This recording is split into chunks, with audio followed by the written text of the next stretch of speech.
यह एपिसोड की शुरुआत में हमें एक लड़की के बारे में बताया जाता है जिसका नाम होता है सरीना। और यहाँ पे वो जो है एक बहुत ही बड़ी बीमारी से डील कर रही होती है और ये जल्द से जल्द मरने वाली होती है। और इसकी जो है फेवरेट आइडियल होती है जिसका नाम होता है AI यानी आई। और यहाँ पे वो जो है उसकी बहुत बड़ी फ़ैन होती है। उसकी चक्कर में उसका जो डॉक्टर होता है गारो, वो भी उसी लड़की AI जो कि मतलब आई है उसका बहुत ही बड़ा फ़ैन बन जाता है। और कुछ समय के बाद सरीना का जो है देहांत हो जाता है। उसके बाद गारो जो है एकदम ही इंडल्ज हो जाता है वो सारी चीज़ों में, यानी वो जो है बहुत बड़ा फ़ैन हो जाता है आई का। लेकिन सडनली उसके क्लिनिक पे एक दिन आई आती है जो कि प्रेग्नेंट अवस्था में होती है, जिसे देख के तो वो शॉक हो जाता है। और यहाँ पे उसकी थोड़ी बहुत स्कैनिंग करता है जहाँ पे उसे पता लगता है कि वो जो है ट्विंस को पैदा करने वाली है, जो वो उसे बोल भी दे देता है। फिर यहाँ पे वो जो है उसके बारे में थोड़ी बहुत इन्फॉर्मेशन उसे पता लग जाती है कि इसके डैड कौन है, उसे नहीं पता होता। लेकिन ये वो ऐसे ही सोचता हुआ एक दिन जा रहा होता है। लेकिन तब यहाँ पे आई का जो है वो एक आइडियल है, बहुत बड़ी सेलिब्रिटी, तो उसका एक स्टॉकर होता है जिसका नाम होता है रियोसुके। और यहाँ पे वो जो है उसे धक्का दे के मरवा देता है। और यहाँ पे वो डॉक्टर का काम तमाम होता है। लेकिन कुछ समय बाद जब उसकी आंखें खुलती है तो वो जो है रिकार्निएट हुआ होता है आई के बेटे के रूप में। और यहाँ पे उसकी जो बेटी होती है उसका नाम होता है रूबी। रूबी जो है उसकी जो पेशेंट होती है सरीना, उसका रिकार्निएशन होता है। और यहाँ पे जो डॉक्टर गारो है वो एक्वा बन चुका है। और यहाँ पे ये दोनों जो है अब आई के साथ रहना स्टार्ट कर देते हैं। यहाँ पे उनको जो है एंटरटेनमेंट इंडस्ट्री के बारे में बहुत सारी चीज़ें पता लग जाती है। लेकिन एक्वा और रूबी को कभी नहीं पता लग पाया कि उनके डैड कौन है। और यहाँ पे जो 1 साल बीत जाता है, जहाँ पे एक्वा जो है एक्टिंग में थोड़ा बहुत काम कर रहा होता है, जहाँ पे वो एक काना नाम की एक लड़की के साथ भी काम करता है। और यहाँ पे जो रूबी होती है वो भी अपनी माँ के जैसा एक आइडल बनना चाहती है। और यहाँ पे एक दिन जब वो दोनों थे तब यहाँ पे वो जो स्टॉकर जिसने डॉक्टर गारू को मारा था वो उनके घर पे आ जाता है और यहाँ पे आई को स्टैप कर देता है। और यहाँ पे वो जो है बहुत ही ज़्यादा परेशान हो जाता है इस चीज़ से। और यहाँ पे वो अपने आप को भी ख़त्म कर देता है रियोसुके। जब वो आई मर रही थी तब एक्वा और रूबी उसके सामने ही थे, जहाँ पे उसे रियलाइज़ हुआ कि वो अपने बच्चों से कितना ज़्यादा प्यार करती है। और यहाँ पे वो उन दोनों को हक कर देती है, जहाँ पे अब इन दोनों का एक अब मिशन बन चुका है। और यहाँ पे एक्वा और रूबी को जो है अडॉप्ट कर लिया गया है आई के जो है असिस्टेंट जो होते थे मैनेजर्स उन लोगों ने। और यहाँ पे जो रूबी का मिशन होता है कि उसे जो अपनी माँ आई के जैसा एक आइडल बनना है। और एक्वा का मिशन होता है कि उसे उसके बाप के बारे में पता करना है जो कि उसे पता नहीं है। और यहाँ पे उसे लग रहा है कि उसका बाप जो है ryusuke, उसी ने जो है उसकी माँ का एड्रेस लीक किया, तभी वो स्टॉकर ने आके उसकी माँ को मारा। कहा जाता है कि आई की मौत होके अब 11 साल बीत चुके हैं और यहाँ पे एक्वा और रूबी अपने अपने काम में जुट चुके हैं। और यहाँ पे जो बी कोमाची जो आई की एक बैंड थी, यानी आप समझ लीजिए आइडियल्स का ग्रुप था, वो अब बंद हो चुका है। और स्ट्रॉबेरी प्रोडक्शन जो कि उनका स्पॉन्सर था, या भी जो भी आप समझ लीजिए एजेंसी थी एआई की, मतलब आई की, वो बंद हो चुकी है ऑफिशियली। और मियाको ने भी इसे बंद कर दिया। और यहाँ पे हमें रूबी का सीन दिखाया जाता है जहाँ पे रूबी जो है बार बार ऑडिशंस देने लगती है। और यहाँ पे ढेर सारे ऑडिशंस देने के बाद भी उसे कोई भी अप्रूव नहीं कर रहा होता, क्योंकि एक्वा पीछे से उसे ये नहीं करना देना चाहता था ताकि वो उसका हाल भी उसकी माँ आई के जैसा ना हो जाए, जो कि उसके लिए बहुत ही ज़्यादा सैड होता है। यहाँ पे अपनी मेहनत जारी रख रही होती है रूबी, जहाँ पे रूबी को एक अंडरग्राउंड आर्टिस्ट के द्वारा जो है इनवाइट किया जाता है एक एजेंसी में। यहाँ पे वो बहुत ही ज़्यादा एक्साइटेड हो जाती है और अपने पोस्टर पैरेंट्स यानी जिन्होंने अडॉप्ट किया है जो कि मियाको है, उसे आके ये सारी बातें बता देती है। यहाँ पे मियाको जो है अब भरोसा नहीं कर रही होती है कि ये कोई ऐसा एजेंसी भी है। और यहाँ पे उसे जो है इसमें शॉर्ट खतरा दिख रहा होता है। तो यहाँ पे वो फाइनली रूबी की जान खतरे में नहीं डालना चाहती थी। और साथ ही साथ में प्रोडक्शन जो कि स्ट्रॉबेरी प्रोडक्शन 11 साल से बंद था आई की मौत के बाद से, अब उसे फाइनली वो ओपन कर रही है उसकी ही बेटी के साथ। इसे देख के वो उसे फर्स्ट एक्टर को साइन करती है जो कि और कोई नहीं रूबी है। फिर यहाँ पे हमें एक्वा का सीन दिखाया जाता है जो कि गोतांडा एक डायरेक्टर उनके साथ काम कर रहा होता है असिस्टेंट के द्वारा। यहाँ पे गोतांडा उसे बताते हैं कि तुम्हारा पोटेंशियल एक असिस्टेंट का नहीं, एक डायरेक्टर का भी है और साथ ही साथ में एक्टर का भी है। लेकिन यहाँ पे एक्वा बस जो है बैकग्राउंड में काम करना चाहता है इंडस्ट्री में, ताकि उसे जो है अपने बाप का पता लग सके। और यहाँ पे गोटांदा उसे समझाने की भी कोशिश कर रहे होते हैं। यहाँ पे फाइनली एक्वा और रूबी योटा हाई स्कूल में एडमिशन लेते हैं, जहाँ पे एक्टिंग वैक्टिंग सिखाई जाती है। और यहाँ पे ये दोनों जो है एडमिशन ले लेते हैं। लेकिन यहाँ पे उन्हें जो है उनका एक पुराना फ्रेंड काना मिलती है, जहाँ पे काना एकदम ही शॉक हो जाती है एक्वा को देख के और एक्साइटेड भी हो जाती है। लेकिन उसे पता लगता है कि एक्वा जो है आर्ट्स में एडमिशन नहीं लिया, वो बस जनरल कैटेगरी में है। वो एक्टिंग वैक्टिंग से उसका कोई लेना देना नहीं है कि एक्वा के पीछे जो है रूबी पड़ चुकी है और यहाँ पे वो उसे पूछ रही होती है कि बार बार कि तुम जो है वापस से एक्टिंग में क्यों नहीं आ जाते, तुमने ऐसा क्यों छोड़ा। यहाँ पे वो जो है बार बार उसे परेशान कर रही होती है, जहाँ पे वो किसे कहती है कि हम एक मांगा अडेप्टेशन कर रहे हैं जिसका नाम है स्वीट टुडे, उसमें एक रोल खाली है, अगर तुम चाहो तो मैं उसे दे सकती हूँ। और यहाँ पे उसके डायरेक्टर कुबारागी है। जहाँ पे ये बात सुन के उसे कुछ क्लिक होता है। यहाँ पे आयको ने जो है आई का जो है पर्सनल फ़ोन था जो कि बहुत ही ज़्यादा सीक्रेट था, उसमें जो है कावारागी का नंबर देखा था और यहाँ पे उसे जो है थोड़ा बहुत शक हो रहा था उसके ऊपर। यहाँ पे कावारागी से रिलेटेड यानी उसका बाप है नहीं ये जानने के लिए वो इस शो को करने के लिए तैयार हो जाता है। और यहाँ पे जो कान्हा है उसकी सजेशन के द्वारा उसे जो है एक विलन का रोल मिल जाता है, यानी सीरीज़ का मेन विलन एंटागनिस्ट का रोल मिल जाता है उसे। और फाइनली उसे पता लगता है कि ये स्वीट टुडे जो भी मांगा अडेप्टेशन बनाया जा रहा है वो बहुत ही ज़्यादा लो क्वालिटी का है। और यहाँ पे जो एक्टर्स काम कर रहे हैं यानी मेन लीड जो भी लोग हैं वो एक्टर्स नहीं मॉडल है, उनके लुक्स की वजह से जो है उन्हें लिया गया है। और यहाँ पे ये बात सुन के थोड़ा बहुत एक्वा चिंतित हो जाता है क्योंकि उसे एक्टिंग भी करने आती है अच्छे से। जहाँ पे कान्हा उसे बताती है कि उसे जो है अपनी एक्टिंग को रोक के रखना पड़ता है क्योंकि ये मॉडल्स उतनी अच्छी एक्टिंग नहीं करते और मैं उन्हें ओवर शेडो कर दूंगी तो बहुत ही ज़्यादा मुश्किल हो जाएगी। जब मैं छोटी थी तब से मुझे अच्छी एक्टिंग करने आती थी, लेकिन मेरा बिहेवियर उसकी वजह से सभी लोग मुझसे दूर होने लगे। धीरे धीरे करके जो भी मेरे पास रोल आते थे वो भी आना बंद हो चुके हैं। जहाँ पे एक्वा ये बात सुन के उसे कुछ भी फ़र्क नहीं पड़ रहा है, लेकिन जो कान्हा है वो उसे बताना चाहती थी। और यहाँ पे फाइनली शूट का दिन आ जाता है जहाँ पे एक्वा को एक स्टॉकर का रोल मिला होता है, जहाँ पे जब वो कावारागी जो कि डायरेक्टर है वो जब अपनी सिगरेट फूकता है और यहाँ पे उसके बर्ड को फेंक देता है, जहाँ पे एक्वा उसके सिगरेट बर्ड को कलेक्ट कर लेता है। और यहाँ पे कावारागी की बातें सुन के उसे पता लग जाता है कि वो बस गाना का इस्तेमाल कर रहा है अपने शो को थोड़ा बहुत प्रमोट करने के लिए, क्योंकि उसके शो में उतना कुछ पोटेंशियल नहीं है। जहाँ पे एक्वा अब वो जाने का डिसाइड कर रहा था, लेकिन अब वो कान्हा के लिए रुकने वाला है और है कि अब एक्वा और कान्हा और यहाँ पे एक्टर्स का शूटिंग स्टार्ट होने वाली थी। जहाँ पे एक्वा एक ऐसा सीन डिपेक्ट करता है अपनी स्किल्स के द्वारा जहाँ पे वो जो है कान्हा को हाईलाइट कर देता है, जहाँ पे कान्हा भी इसका जो है फ़ायदा उठाती है और अपनी एक्टिंग रेंज से बहुत ही ज़्यादा अच्छा आउटपुट कर देती है।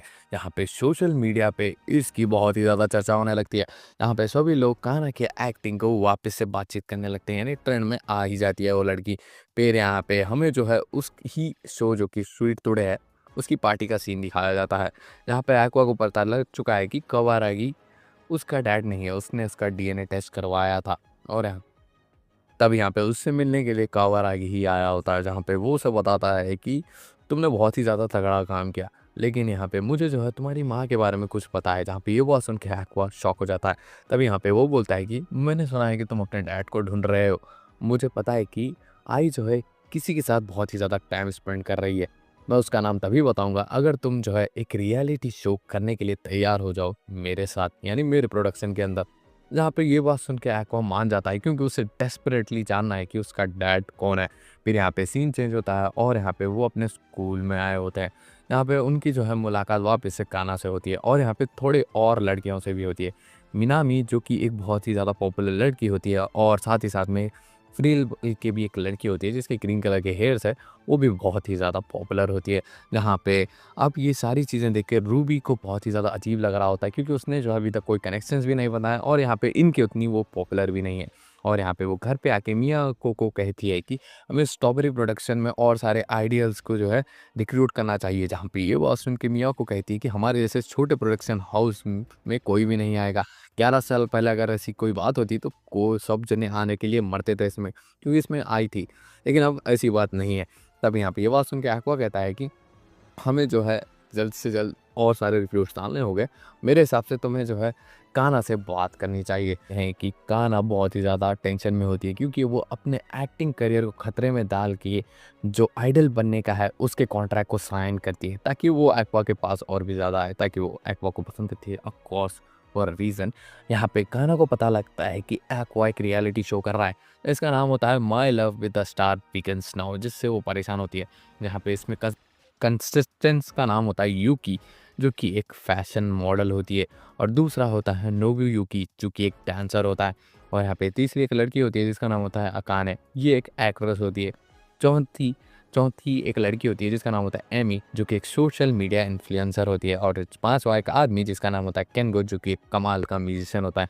जहाँ पे कान्हा जेलस होती है क्योंकि वो देखती है कि रियलिटी शो में एक्वा लड़कियों से बहुत ही ज़्यादा अच्छी तरीके से बात कर रहा है। और यहाँ पे वो बहुत ही ज़्यादा फ्रस्ट्रेट होती है इस चीज़ को देख के। यहाँ पे मिया को डिसाइड करती है कि ये जो एक्वा मतलब रूबी है और साथ ही साथ में कान्हा है, उसे जो है सोशल मीडिया के ऊपर लॉन्च करना होगा एज अ आइडियल। और यहाँ पे वो इसकी मदद के लिए पियोन नाम के एक आदमी को बताती है, जो कि एक सोशल मीडिया इन्फ्लुएंसर होता है और मसल्स मैन होता है। जहाँ पे वो उन दोनों को ढेर सारी जो है एक्सरसाइज डांसिंग वांसिंग कराता है। और यहाँ पे कहता है पियोन कि वो जो है कमाल का आर्टिस्ट है, और यहाँ पे किसी भी लड़की को पॉपुलर होना होता है वो हमारे साथ ही कोलैब कर दिया। और जहाँ पे पियोन जो है उन दोनों से पूछता है कि ये जो तुम्हारा बैंड है उसका नाम क्या रखा जाए। जहाँ पे फाइनली रूबी डिसाइड करती है कि उसका जो बैंड नेम होगा वो आई अपनी माँ के ऊपर ही होगा, यानी पी कुमाची। और यहाँ पे ये नाम से वो लोग जो है सोशल मीडिया पे अपनी प्रेजेंस स्टार्ट कर देते हैं। को हमसे कह रहा होता है कि ये जो एक्टर्स जो कि इस reality show my love with a star begins now में है, वो बहुत ही ज़्यादा कम एक्टिंग करते हैं और ज़्यादातर रियलिटी दिखाते हैं, जो कि देख के एक्वा थोड़ा बहुत तो शौक हो चुका था। फिर यहाँ पे हमें सीन दिखा जाता है कान्हा और रूबी का, जहाँ पे कान्हा रूबी को बताती है ईगो सर्फिंग के बारे में। जहाँ पे बेसिकली वो रूबी को बताती है कि हमें जो है इंटरनेट पे अपनी जो इमेज है वो बहुत ही ज़्यादा अच्छी तरीके से हैंडल करनी होगी। अगर कुछ भी ऊंच नीच हुई तो हमें जो है बहुत ही ज़्यादा बुलिंग फेस करनी पड़ेगी। जहाँ पे ये बात सुन के जो रूबी है वो अपनी चीज़ों को बहुत ही देख समझ के अब डिसाइड करने वाली है। फिर यहाँ पे हमें जो है वही रियलिटी शो के बारे में बताया जाता है कि यूकी, नोबुयुकी और केंगो के बीच में एक लव ट्रायंगल फँस रहा है, जिसकी वजह से उन्हें जो है ढेर सारा स्क्रीन टाइम मिल रहा है और पॉपुलैरिटी भी। और यहाँ पे ये सारी चीज़ें से जो है एक्वा दूर था और यहाँ पे अपने आप को बहुत ही ज़्यादा डिस्टेंस रख रहा है वही सारी चीज़ों से। और यहाँ पे और एक लड़की जो कि सोशल मीडिया इन्फ्लुएंसर एमी है, उसके तो इंटरनेट पर ढेर सारे फॉलोअर्स बढ़ रहे हैं। इसकी वजह से वो तो बहुत ही ज़्यादा खुश थी। लेकिन यहाँ पे आकाने, जो कि हमेशा हार्ड ट्राई कर रही थी, उसका स्क्रीन टाइम बढ़ ही नहीं रहा था, जिसकी वजह से वो बहुत ही ज़्यादा परेशान थी। उन सबसे ज़्यादा स्किल वाली होने के बाद भी उसका स्क्रीन टाइम कम था, क्योंकि वो कुछ ट्रायंगल्स नहीं बिठा रही होती है। और इसकी वजह से उसकी एजेंसी की तरफ से उसे प्रेशर आने लगता है और यहाँ पे वो बहुत ही ज़्यादा टेंशन में होने लगती है और उसका स्ट्रेस बढ़ने लगता है। तभी स्ट्रेस के चक्कर में गलती से वो यूकी के गाल पे एक स्लैश मार देती है, जिसकी वजह से हल्का सा उसका खून भी निकलता है। लेकिन ये रियलिटी शो ये सारी चीज़ें कैप्चर हो जाती है और यहाँ पे यूकी से वो तुरंत माफ़ी मांग लेती है और यूकी उसे माफ़ भी कर देती है अकाने को।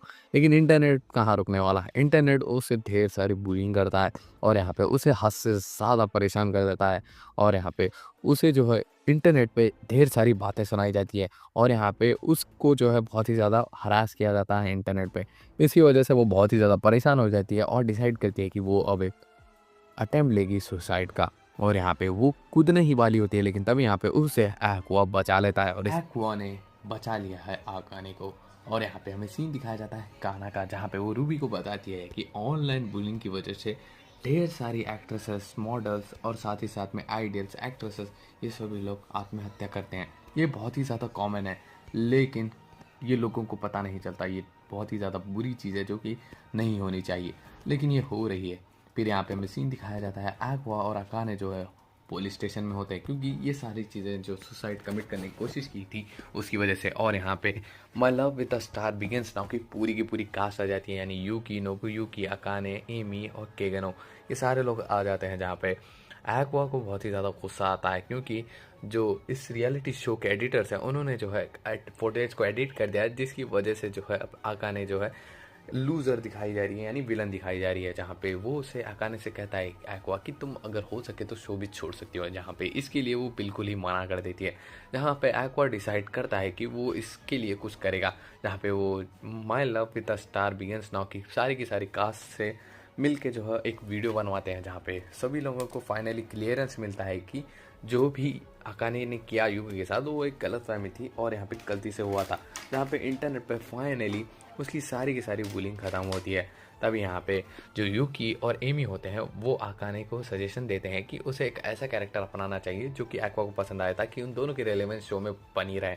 जहाँ पे ये बात सुन के एक्वा पहले तो कुछ भी ध्यान नहीं दे रहा था, लेकिन यहाँ पे यूकी, अकाने और एमी जब उसे ज़बरदस्ती उसकी फेवरेट मतलब किस टाइप की उसे लड़की पसंद है वो पूछते हैं, तो वो जो है कहीं न कहीं आई अपनी माँ, जो कि माँ है नहीं, वो पता नहीं, लेकिन माँ को डिस्क्राइब करता है और यहाँ पे वो ये सारी चीज़ें सुन लेती है आकाने। और यहाँ पे रात में इंटरनेट पे बैठ के वो सारी की सारी क्लिपिंग्स जो भी आई से रिलेटेड उसे मिली है, वो सारी की सारी जान लेती है और यहाँ पे उसे परफेक्टली अडॉप्ट कर लेने की कोशिश कर रही होती है। जहाँ पे अगले दिन जो अकाने है वो सेट ज्वाइन कर लेती है उस रियलिटी शो का, जहाँ पे एक्वा उसे देख के शॉक हो जाता है, क्योंकि वो एकदम आई की जैसी दिख रही होती है और यहाँ पे बातें करने का स्टाइल भी उसका उसी तरीके से होता है। वो बहुत ही ज़्यादा परेशान हो चुका था और उसे समझ में नहीं आ रहा होता कि आकाने ने क्या कैसा है, और यहाँ पे वो आई की एकदम डिट्टो कॉपी है।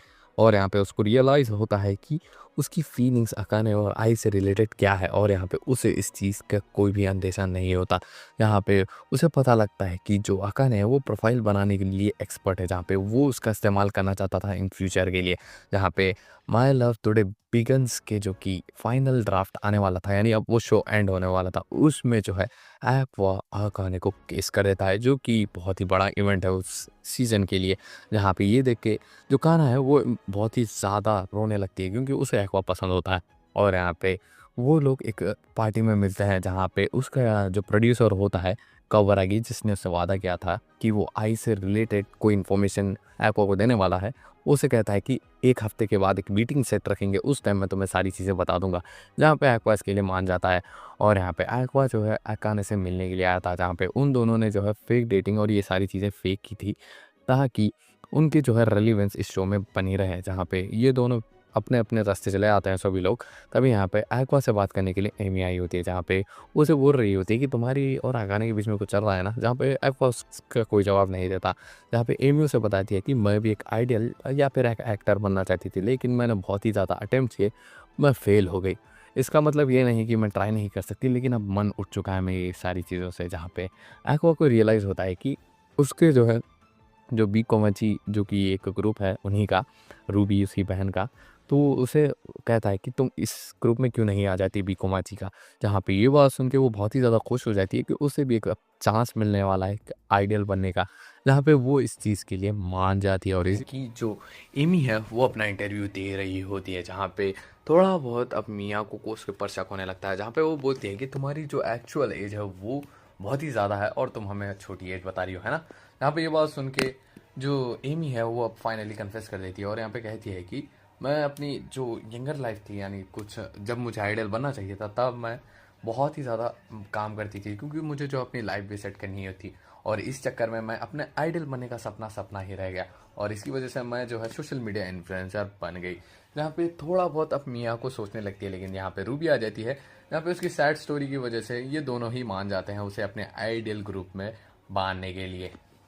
अब यहाँ पे एमी की सोशल मीडिया प्रेजेंस की वजह से जो बी कोमाची का ग्रुप है वो बहुत ही ज़्यादा वायरल होने लगता है, यानी अब सभी लोग इनके बारे में अब जानने और बात करना स्टार्ट कर चुके थे। जहाँ पे जो एमी है वो एक सॉन्ग कवर्स लाई होती है, जो कि बी कुमाची के ही पहले सॉन्ग्स थे, जहाँ पे वो लोग जो है उस सॉन्ग्स को इस्तेमाल करते थे।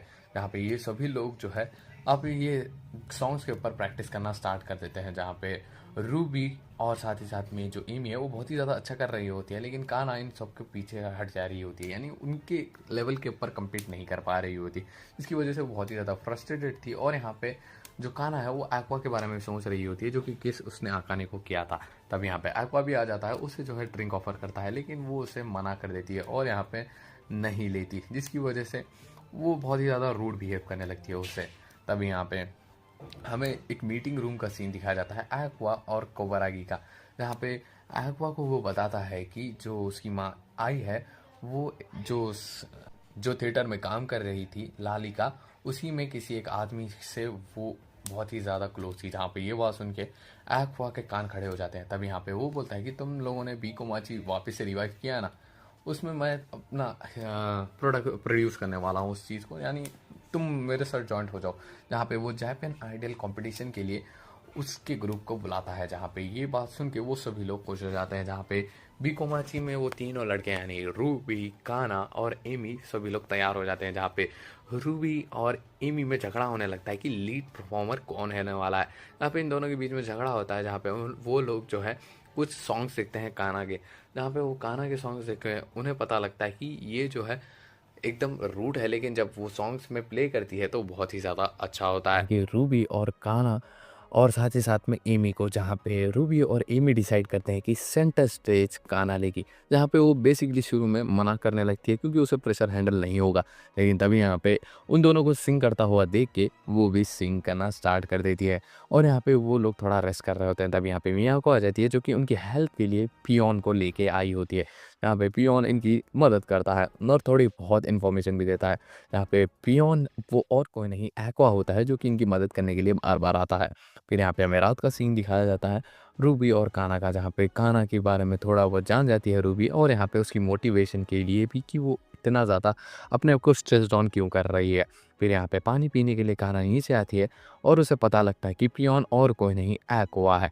फिर यहाँ पे अगले दिन फाइनली जापान आइडल इवेंट के लिए वो पहुँच जाते हैं, जहाँ पे वो देखते हैं कि यहाँ पे ढेर सारे रूकी आर्टिस्ट होते हैं, यानी अंडररेटेड आर्टिस्ट, जो अपनी पोजीशनिंग के लिए बहुत ही ज़्यादा मारपीट करने लगते हैं, यानी झगड़ा कर रहे होते हैं।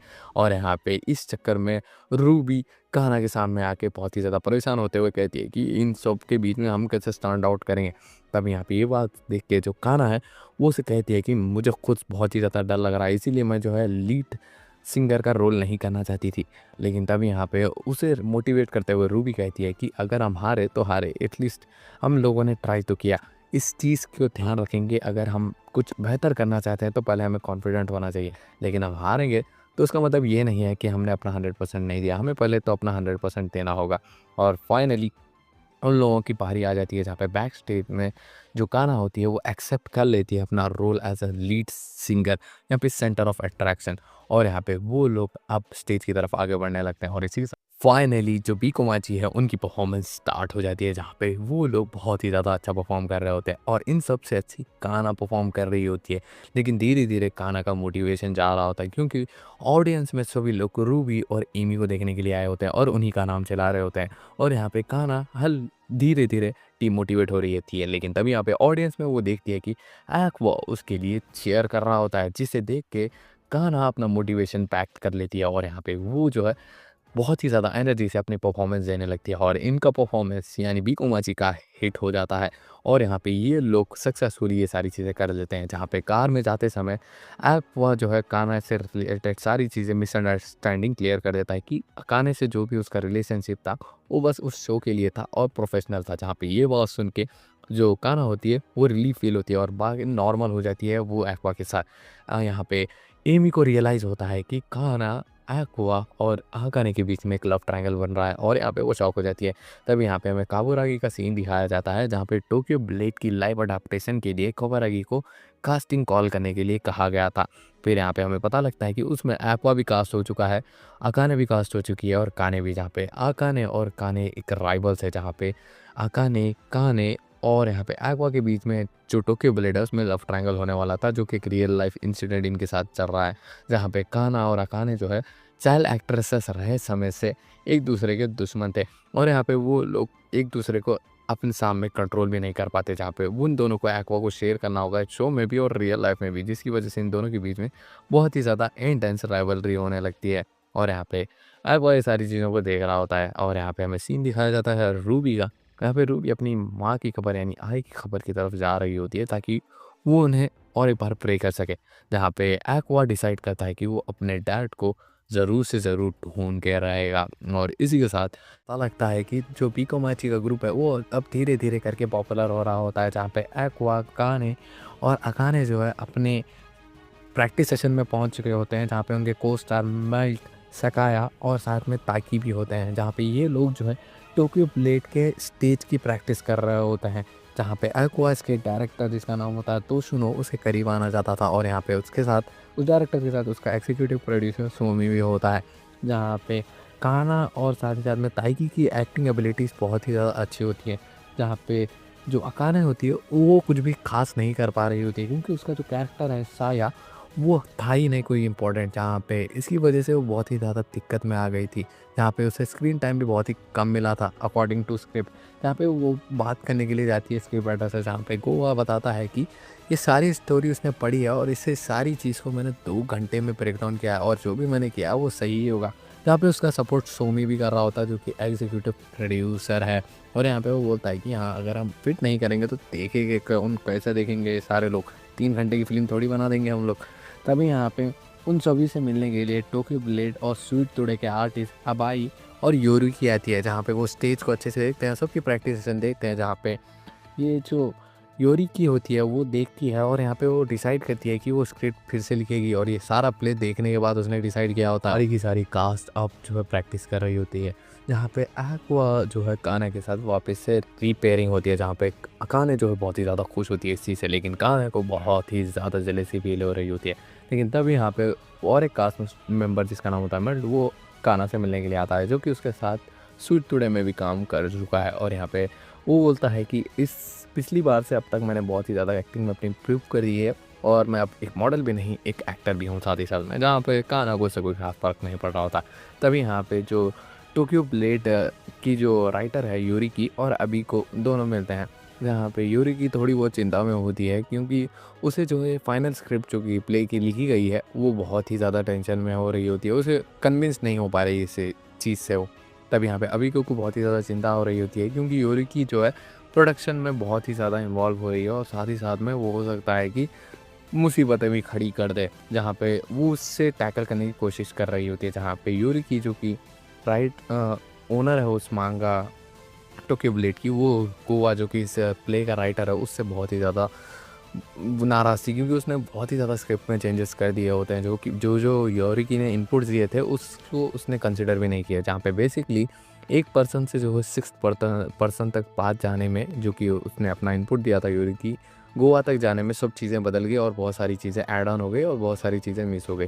तभी यहाँ पे ये सारी चीज़ें देख के गोवा जो कि इस प्ले का स्क्रिप्ट राइटर है वो अपनी पोस्ट से जो है रिज़ाइन कर देता है, जिसकी वजह से जो है ये प्ले की जो रिहर्सल्स हो रही होती है वो रुक जाती है। तब यहाँ पे इस चीज़ का फ़ायदा उठाते हुए आका ने जो है एक्वा को एक प्ले दिखाने के लिए ले जाती है। बेसिकली वो उसे एक डेट पे चलने के लिए कह रही होती है रूबी को, जहाँ पे वो बहुत ही ज़्यादा खुश होती है कि अब बिकोमाची बहुत ही ज़्यादा वायरल हो चुका है, लेकिन येट वो अपने फ्रेंड्स के साथ अभी भी अपने आप को इन्फीरियर समझ रही होती है। फिर यहाँ पे हमें सीन दिखाया जाता है एक्वा और अकाने का, जहाँ पे वो एक स्टेज प्ले जिसका नाम होता है स्मैशिंग हेवन उसे देखने के लिए आए होते हैं। और यहाँ पे एक ऐसे थिएटर में आए होते हैं जो कि 360 घूम सकता था, जहाँ पे ये प्ले देखने के बाद एक्वा बहुत ही ज़्यादा इंप्रेस होता है और यहाँ पे उसे पता लगता है कि इसका स्क्रिप्ट राइटर और कोई नहीं गोवा है, जो कि टोक्यो ब्लेड की भी स्क्रिप्ट लिखने वाला था।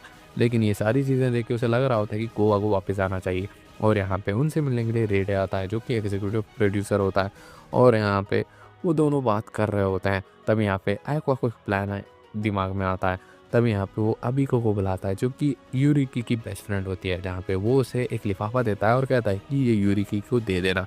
और यहाँ पे वो ऐसा ही करने के लिए उससे मिलने के लिए जाती है। तब यहाँ पे वो जैसे ही उससे मिलने के लिए जाती है तो वो देखती है कि वो अपनी मांगा के नए चैप्टर के ऊपर काम कर रही है और यहाँ पे वो डिसाइड करती है कि वो उसकी हेल्प करेगी, जहाँ पे दोनों जो है मिल के जो है टोक्यो ब्लेड के नए चैप्टर को कंप्लीट कर देते हैं और सुबह होने से पहले, जहाँ पे दोनों के बीच में लड़ाई होती है कि उन दोनों में से किसकी मांगा अच्छी है। फिर यहाँ पे हमें सीन दिखाया जाता है योरिकी का, जहाँ पे वो फाइनली उस लिफाफे खोलती है, उसे पता लगता है कि इसमें उसी शो की टिकट होती है जो कि एक्वा और अकाने ने देखा होता है स्मैशिंग हेवन की, और यहाँ पे वो देखने के लिए चली जाती है और जो है अब प्ले देखने के लिए आ चुकी है स्मैश हेवन का। तब यहाँ पे ये सारी चीज़ें रेडे को भी पता लगती है। तब यहाँ पे वो जो है उससे मिलने के लिए कहता है और यहाँ पे वो उससे कैसे न कैसे कन्विंस कर देता है कि वो गोवा जो कि स्क्रिप्ट राइटर है उसे और एक चांस दे, जहाँ पे अपने भारी मन से वो मान जाती है, लेकिन वो कहती है कि वो अपना इनपुट भी देगी। यहाँ पे ये बात वो मान जाते हैं। तब यहाँ पे वीडियो कॉल के द्वारा रेडे बहुत ही ज़्यादा मुश्किल से गोवा और यूरिकी के साथ एक साथ जुड़ के एक स्क्रिप्ट तैयार करते हैं, जहाँ पे बहुत ही ज़्यादा अच्छी होती है स्क्रिप्ट, जहाँ पे ऑलमोस्ट सारे के सारे कास्ट मेंबर इस स्क्रिप्ट से बहुत ही ज़्यादा खुश और एक्साइटेड होते हैं। लेकिन यहाँ पे एक्वा और मिल्ट बहुत ही ज़्यादा परेशान होते हैं क्योंकि इन दोनों को लग रहा होता है कि इनके पास कोई एक्टिंग स्किल्स नहीं है। जहाँ पे एक्वा को ऐसी हालत में देख के काना उसे मोटिवेट करने के लिए आती है और यहाँ पे कहती है कि तुम्हें अपने इमोशन को जो है सप्रेस करके नहीं रखना चाहिए, तुम्हारी बुरी याद और अच्छी याद को याद करना चाहिए कभी भी एक्टिंग करते हुए, ताकि जो इमोशन जब चाहिए वो इमोशन अच्छी तरीके से देख सके। कभी यहाँ पे ये सारी चीज़ें देख के जो एक्वा को बुरे इमोशंस का नाम सुन के उसी की माँ आई की मौत की ही विजन्स आ रहे होते हैं, जिसकी वजह से वो बहुत ही ज़्यादा उसका मेंटल स्टेट ख़राब हो रहा होता है और उसे पैनिक अटैक आ रहे होते हैं। जिसकी वजह से वो जो है अकाने से एक हेल्प माँगता है और यहाँ पे कहता है कि उसे गोडांडे के घर पे यानी अपार्टमेंट पे ले जाए और यहाँ पे अकाने ऐसा ही करती है। तभी यहाँ पे गोडांडे अकाने से बात करता है और यहाँ पे कहता है कि ये और किसी का नहीं, मशहूर आइडल आई का बेटा है और यहाँ पे उसे जो है अपनी मौत का जो है सदमा अभी तक नहीं गया। तभी यहाँ पे ये चीज़ें देख के आगा ने अपने जो है स्किल का इस्तेमाल करके पता लगा लेती है कि वाक़ई में एक्वा आई का बेटा है। जैसे ही एक्वा होश में आता है तो उसने जो है आई का में मतलब गेटअप लिया होता है और यहाँ पे वो उसे गले लगाते हुए कहती है कि वो उसका साथ कभी नहीं छोड़ेगी। एक्वा और अकाने को जहाँ पे अकाने जो है उसे कह रही होती है कि वो किसी भी हालत में उसका सपोर्ट करेगी, कोई भी सिचुएशन में अगर वो किसी को मारने के लिए भी होगी तो वो तैयार होगी। जहाँ पे इसके लिए वो मान जाता है, जहाँ पे अकाने उसके बदले उसे कहती है कि उसे जो है उसका साथ देना होगा। जहाँ पे वो काने और टाइकी के अगेंस्ट हम दोनों की एक्टिंग अच्छी होनी चाहिए, जहाँ पे तुम भी थोड़ा बहुत इम्प्रूव हो जाओ। जहाँ पे एक्वा ये चीज़ के लिए और किसी से नहीं गोडांडे से हेल्प मांगता है, जहाँ पे गोडांडे मान जाता है कि वो उसकी हेल्प ज़रूर से करेगा और यहाँ पे इनकी प्रैक्टिस स्टार्ट हो जाती है। जहाँ पे हम देखते हैं रूबी और मिनामी जो है मिलने के लिए आए होते हैं एक्वा के, लेकिन वहाँ पे एक्वा तो नहीं मिलता, उनको जो है साकुया और साथ ही साथ में मेल्ट मिल जाते हैं। जहाँ पे साकुया जो है मिनामी से फ्लर्ट करने की कोशिश कर रहा होता है, जहाँ पे ये चीज़ें देख के मेल्ट उसे मना कर रहा होता है, लेकिन यहाँ पे जो साकुया है वो उसके ऊपर बढ़ चढ़ के उसे कह रहा होता है कि तुम्हारी ख़राब एक्टिंग की वजह से प्ले ख़राब हो रहा, जिसकी वजह से इन दोनों के बीच में थोड़ी बहुत राइवलरी सेट हो जाती है। जहाँ पे हमें सीन दिखाया जाता है मिनामी का, जहाँ पे उसे जो है साकुया का कॉन्टैक्ट नंबर मिल चुका है, जो कि साकुया ने उसे ज़बरदस्ती चिपकाया है। तभी यहाँ पे ये देख के जो है काना और एमी जो है उसे वार्न करते हुए कहते हैं कि वो बहुत ही ज़्यादा परवट लड़का है।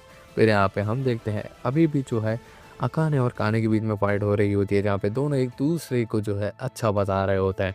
जहाँ पे फाइनली अब इनके प्ले का दिन आ चुका होता है, जहाँ पे सभी लोग अपने कॉस्ट्यूम्स के साथ रेडी होते हैं और डे स्टार्ट हो चुका है, जहाँ पे सभी लोग अपने अपने रोल कर रहे होते हैं और यहाँ पे एक्ट 1 यहाँ पे कंप्लीट हो जाता है, जहाँ पे एक्ट 2 की शुरुआत में फाइट होने वाली होती है साकुया और मेल्ट के कैरेक्टर की, जहाँ पे हमें सीन दिखाया जाता है रोड का, जहाँ पे रोड जो है काबुरागी से पूछ रहा होता है कि आपने जो है उसे क्यों रिकमेंड किया, यानी मेल्ट को। तब यहाँ पे हमें मेल्ट का फ्लैशबैक दिखाया जाता है, जहाँ पे वो बहुत ही ज़्यादा गुड लुकिंग होता है और इसकी वजह से वो बहुत ही ज़्यादा जल्दी पॉपुलर हो गया, जहाँ पे सभी लोग उसके फ़ैन बनते गए।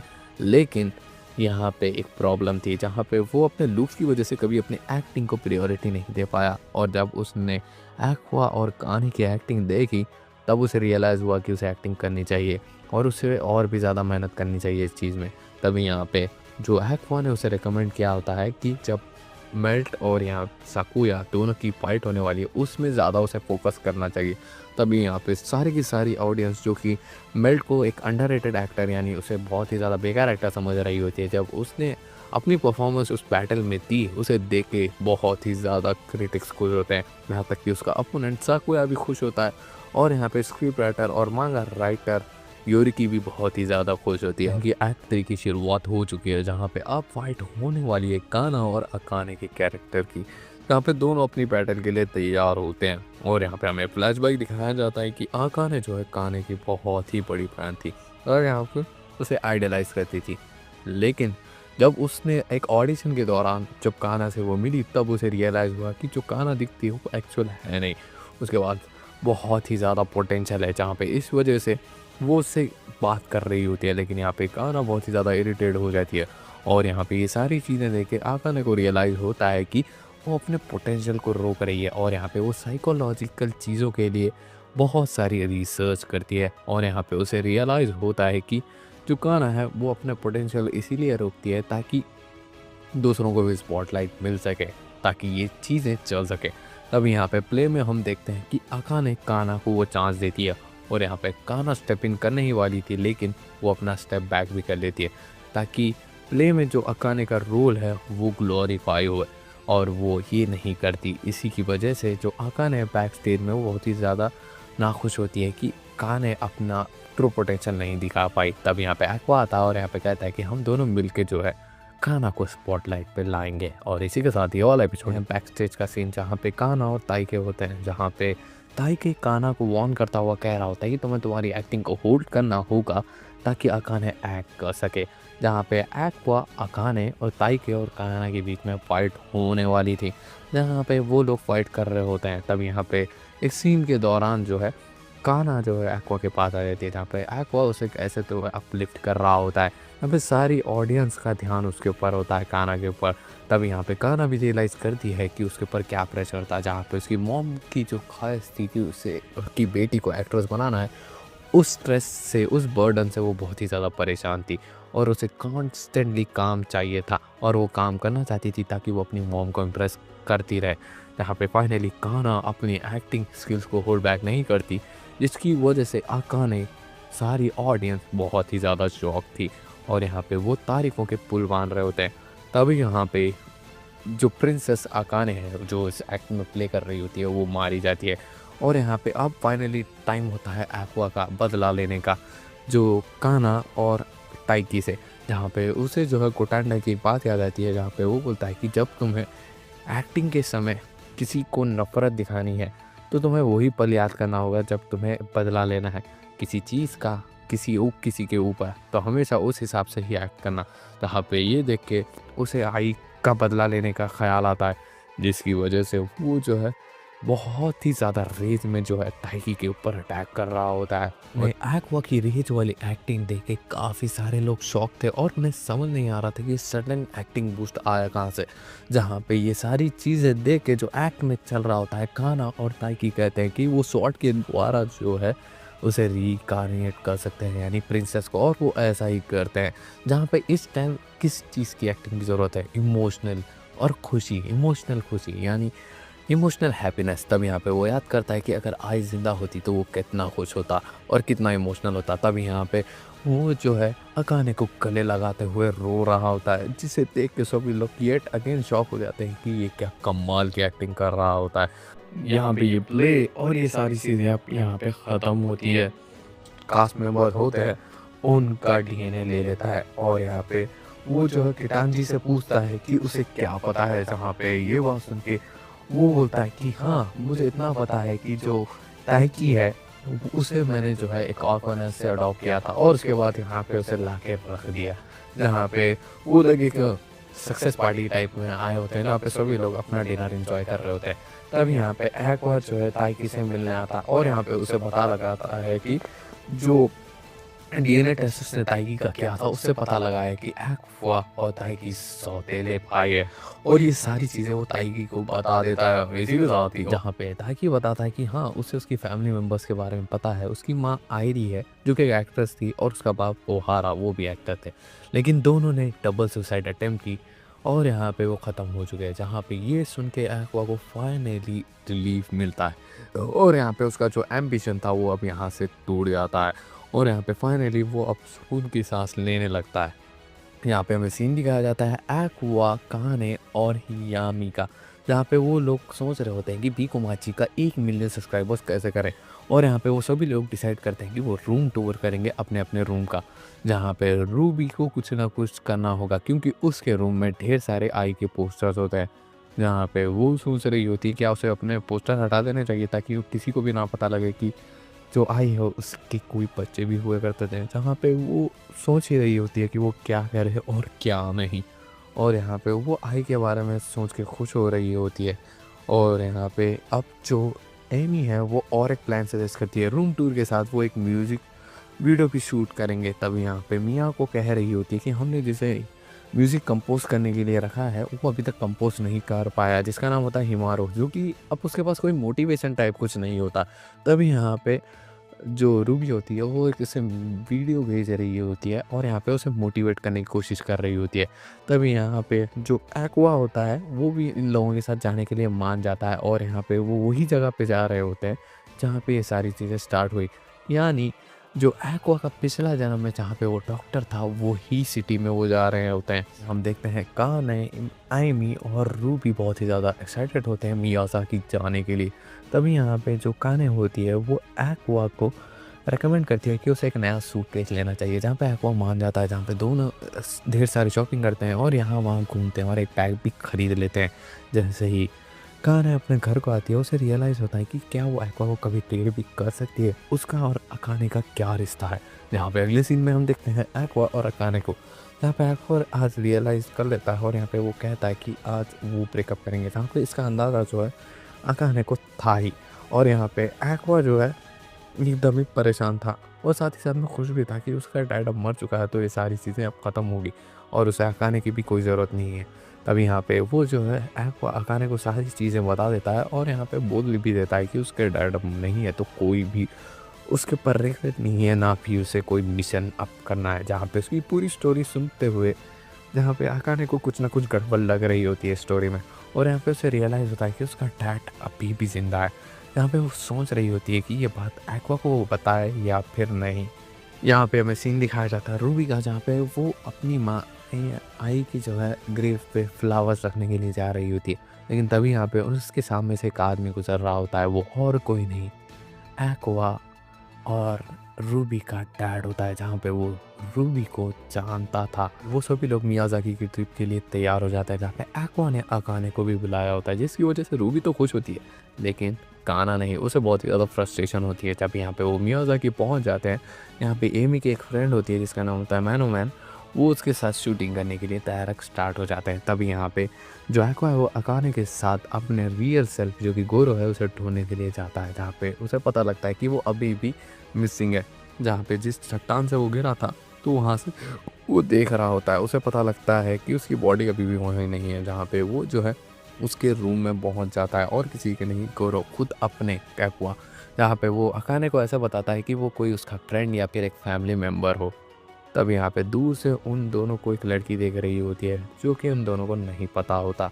तब यहाँ पे वो शूट देखने के लिए एक्वा और अकाने पहुँच जाते हैं, जहाँ पे अकाने जो है एक्वा से कह रही होती है कि तुम काना को डेट मत करना, जहाँ पे एक्वा पूछता है कि क्यों। यहाँ पे अकाने कह रही होती है कि आइडल्स को लड़कों से मिलने के लिए मनाही दी गई है, जहाँ पे ये बात सुन के वो ठीक है कहता है। तब यहाँ पे जो अकाने और रूबी है वो अपने रूम की तरफ जा रहे होते हैं, लेकिन तब यहाँ पे कौवा जो है उनकी जो रूम की कीज़ है वो लेके उड़ गया होता है। यहाँ पे दोनों से फॉलो करते हुए जा रहे होते हैं और एक गुफ़ा तक पहुँच चुके होते हैं।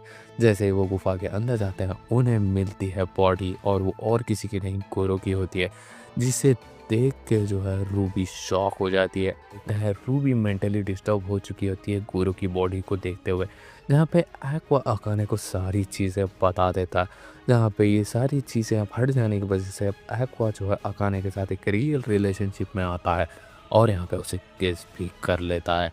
जहाँ पे हमें सीन दिखाया जाता है रूबी का, यहाँ पे उसे वही सफ़ेद बालों वाली लड़की मिलने के लिए आती है और यहाँ पे वो कह रही होती है कि आई और यहाँ पे गोरो को तुम्हारे डैड नहीं मारा है और यहाँ पे उसके साथ और एक आदमी था, तो तुम्हें उसका पता लगाना चाहिए।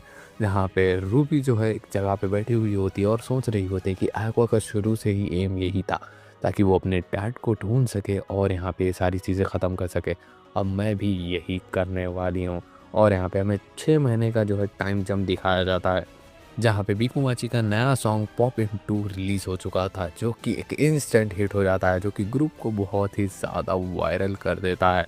जहाँ पे जो काना, एमी और रूबी इसी में थी, इसमें बिज़ी थे और यहाँ पे अकाने जो है एक नई फीचर फ़िल्म में एक्टिंग करने वाली होती है और यहाँ पे एक्वा और जो रूबी है वो अब सेकंड ईयर में जाने वाले थे अपने हाई स्कूल के और यहाँ पे हमें जो है एक्वा और रूबी के डैड का सीन दिखाया जाता है, जिसने और एक लड़की को मार दिया होता है और इसकी आंखें जो है एक्वा, रूबी और आई की ही जैसी होती है। और इसी के साथ ये वाला एपिसोड यहीं पे एंड होता है।